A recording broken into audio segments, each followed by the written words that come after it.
Look, it has been an insane year for e-readers. We've got color displays that actually work, devices you can fit in your pocket, and some that let you write like you're using real paper. But with so many options, how do you know which one to buy?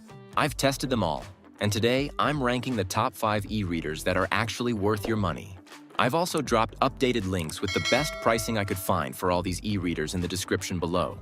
Coming in at number 5, we've got the Amazon Kindle Paperwhite, and honestly, this thing is still the gold standard for budget-conscious readers. At around $140 for the base model, or $170 if you want to ditch the ads, it's probably the sweet spot most people are looking for. I've been testing this thing for weeks now, and the 6.8-inch display is just gorgeous. Crisp, clear, and that adjustable warm light makes reading at night so much easier on your eyes. What really impressed me about the Paperwhite is how Amazon has refined the user experience over the years. The page turns are snappy, the battery life is insane. We're talking weeks of reading time, and the integration with the Kindle ecosystem is seamless. You can highlight passages, make notes, and they all sync across your devices instantly. Plus, if you're already deep in Amazon's ecosystem with Prime and Audible, the experience just gets better. The build quality feels premium despite the reasonable price point. It's got that soft touch back that doesn't slip out of your hands. It's fully waterproof so you can read in the bath or by the pool, and at just 7.23 ounces, you can hold it for hours without fatigue. Sure, it's not color, and it doesn't have all the bells and whistles of the premium models, but for pure reading enjoyment at this price, it's really hard to beat the Paperwhite. At number 4, we have something completely different. The Onyx Boox Palma 2. And this little guy is basically what happens when you shrink a tablet down to phone size and give it an e-ink display.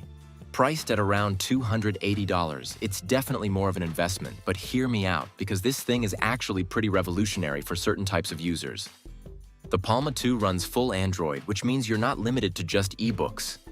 I've been reading everything from PDFs to web articles, checking my emails, and even running note-taking apps on this thing. The 6.13-inch screen might seem small compared to traditional e-readers, but because it's literally pocket-sized, like it fits in your jeans pocket, you'll actually carry it everywhere. And that matters more than you might think. The reading experience is surprisingly good too, with that crisp 300 ppi display and decent refresh rates for an e-ink screen. Where the Palma really shines is versatility.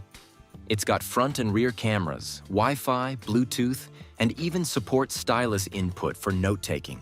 The battery life is solid, lasting several days of mixed use, and the Android 13 experience is smooth enough for what you need. My only real complaint is that apps sometimes feel a bit sluggish due to the e-ink refresh rate, but for reading, web browsing, and light productivity, this thing is perfect for people who want one device that does it all while being easy on the eyes. Number 3 is Amazon's first real attempt at color e-reading, and the Kindle Colorsoft Signature Edition is pretty impressive, even if it comes with a hefty $300 price tag. This is basically Amazon saying, okay, we hear you, people want color. And while it's not perfect, it's a solid first-generation attempt that shows a lot of promise. The color reproduction is where this thing gets interesting. It's not going to blow you away like an iPad display, but for graphic novels, magazines, and books with illustrations, it adds a whole new dimension to the reading experience. I've been reading some manga and comic books on this, and while the colors are more muted than what you'd see on an LCD screen, they're accurate enough to enhance the experience without being distracting. The 7-inch screen gives you plenty of real estate, and Amazon has done a good job optimizing the software to take advantage of the color capabilities. What I really appreciate is that Amazon didn't sacrifice the core Kindle experience to add color. The battery life is still excellent, about 2 weeks of mixed use. The build quality feels premium with that aluminum frame, and all the features you love about Kindle are still there. Wireless charging is a nice touch, and the auto-adjusting front light works well in both color and black and white modes. The main downside is that refresh rate. Color page turns are noticeably slower than monochrome, but honestly, for most reading scenarios, it's not a deal breaker. At number 2, we have the remarkable Paper Pro. And this is where things get really interesting if you're someone who likes to take notes, sketch, or just wants that authentic paper-like writing experience. At $579 for the device alone, and you'll probably want the $129 stylus and $199 keyboard folio, This is definitely an investment, but man, the writing experience is something else entirely. The 11.8-inch display is gorgeous, and when you start writing on it with the included stylus, it genuinely feels like writing on paper. The latency is incredibly low, the pressure sensitivity is spot on, and the texture of the screen gives you that tactile feedback that makes writing feel natural. I've been using this for meeting notes, journaling, and even some light sketching, and it's replaced my physical notebook completely. The palm rejection works flawlessly, and the different pen types and brushes give you a lot of creative flexibility. Where the Paper Pro really excels is in document handling and organization. You can import PDFs, annotate them extensively, and the handwriting recognition is surprisingly accurate. The battery life is excellent, easily lasting a week of heavy use. And the sync functionality means your notes are always backed up and accessible from other devices. The reading experience is great too, especially for PDFs and technical documents where you might want to take notes. Yes, it's expensive, and yes, it's overkill if you just want to read novels, but for anyone who writes, takes notes, or works with documents regularly, this thing is a game changer. And finally, at number 1, we have the Kobo Libra Colour, and this is the e-reader that I think gets the best balance of features, performance, and value at $220. While Amazon was taking their sweet time with Color e-ink, Kobo jumped in with both feet, and the result is honestly impressive. The 7-inch color display is vibrant without being overwhelming, and the reading experience feels natural whether you're reading black and white novels or full-color graphic novels. What really sets the Libra Colour apart is the ecosystem flexibility. You're not locked into Kobo's store.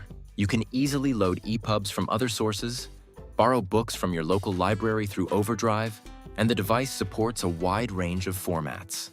The page turn buttons are a nice touch that a lot of other manufacturers have abandoned, and the asymmetrical design makes it comfortable to hold for extended reading sessions. The software experience is clean and intuitive, with customization options that let you tweak everything from fonts to lighting to page layout.